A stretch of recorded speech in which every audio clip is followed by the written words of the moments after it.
This is not just a magazine. This is a time bomb soaked in beer sweat and body oil, waiting to blow the roof off your nostalgic wrestling heart.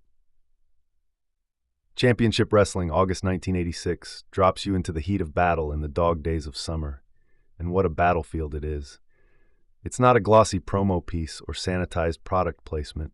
It's raw, unruly, and soaked in 80s wrestling chaos.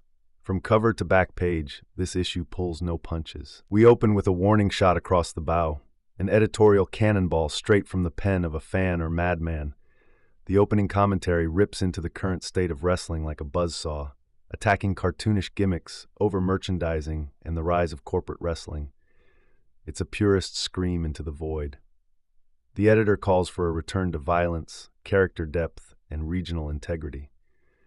This isn't about polish. This is about punishment. Hulk Hogan and Randy Macho Man Savage take center stage next, positioned not just as stars but titans. Hogan is the nuclear-powered patriot. He's the embodiment of 80s America, loud, invincible, and larger than life. Meanwhile, Savage is chaos incarnate, theatrical, poetic, and always one snap away from losing it all. Their rivalry oozes through the editorial tone and the imagery. Savage dripping with madness, Hogan roaring like a lion, burns off the page. Billy Jack Haynes gets a feature spotlight where he is described as a brawler philosopher, clashing with Kevin Sullivan in a series of matches dripping with occult tension. The magazine hints at real danger, calling their feud one that could end in catastrophe.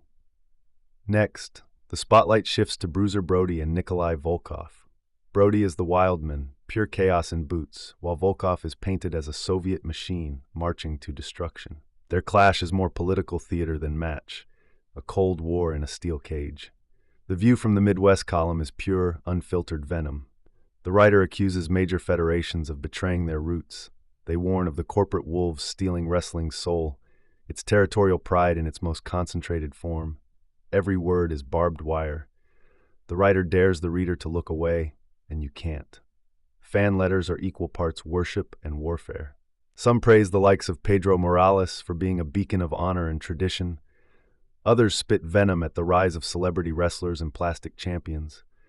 One letter from a reader in Cleveland rages about Dusty Rhodes being a false prophet, while another from Georgia demands more Abdullah the Butcher coverage. These aren't fans. These are disciples. Pedro Morales is honored in a full-page retrospective credited with keeping the spirit of traditional wrestling alive.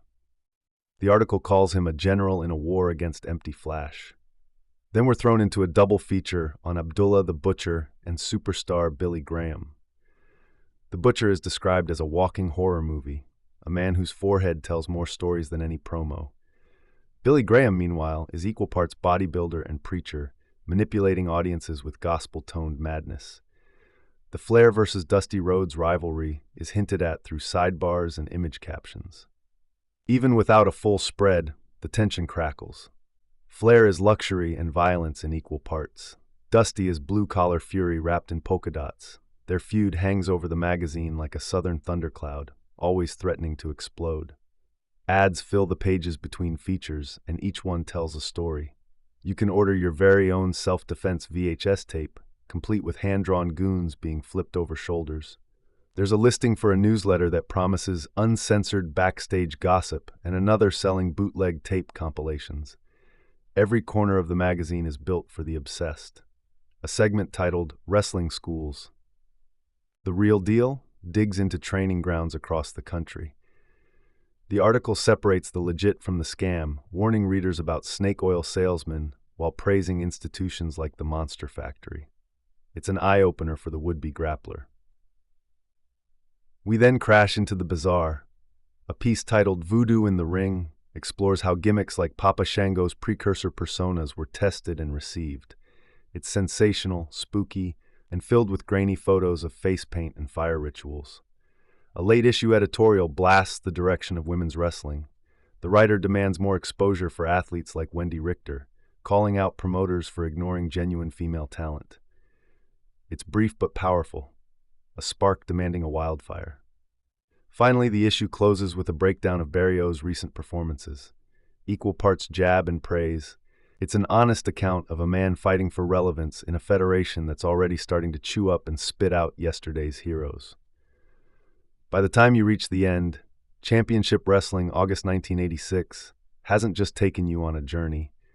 It's thrown you through a table, smacked you with a folding chair, and handed you a Polaroid of your black eye. This issue is a snapshot of wrestling at a crossroads, torn between the glory of territory wars and the glitter of national TV deals. No matter where your allegiance lies, Mid-South or Madison Square Garden, chain match or sleeper hold, this magazine reminds you why you fell in love with wrestling in the first place. Because at its best, wrestling isn't a show. It's a fight. And in August of 1986, the fight was real.